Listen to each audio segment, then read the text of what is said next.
The saying goes, feed a cold, starve a fever. But could downing some chocolate be the best cure for the common cold? Dr. Alan Magaziner from the Magaziner Center for Wellness is joining me now. Thanks for being here. You're welcome, Laura. Okay, well, when this study came out, they sort of poo-pooed echinacea and said, thumbs up to chocolate. I got a feeling you're going to say thumbs down. Of course. Well, here's a story. They did a study looking at echinacea. They said, well, it may reduce cold symptoms, but only by about half a day. That's it. But I should point out there was a study previously done about a year ago that said we can cut the duration of a cold by about a day and a half with the use of echinacea. So probably the real answer is somewhere in between, maybe half a day to a day and a half. Echinacea may help to reduce the cold.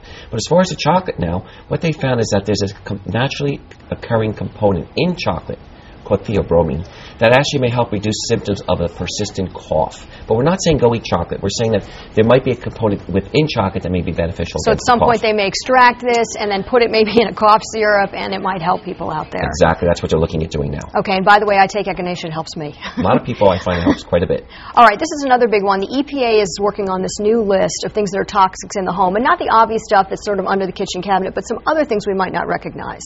Things such as even BPA, which is bisphenol A. It's in the plastics as we drink our water, the filtered water that we sometimes drink. So, but also we're talking about heavy metals, pesticides, residues from even formaldehyde when there's new building material in a house, carpeting, even something like perchloroethylene, which is found in dry cleaning solutions. When we bring back our clothing from the dry cleaners, it's a good idea to take the plastic off and even let the clothing ventilate and air out maybe for an hour or so before we actually wear it. Well, and the good point about this study is they showed a link between some of these toxins and neurological disorders for infants, which can lead to things like later on in life, like Parkinson's?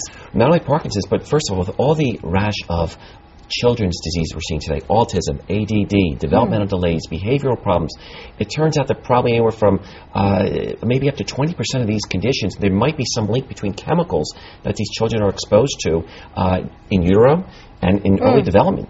So we have to really start looking at the effect of these things, and that's what the EPA is now doing. It's so sad because so many chemicals are all around us. The last one I want to talk to you about is binge drinking. A lot of people drink over the holidays, but there's actually something called holiday heart syndrome.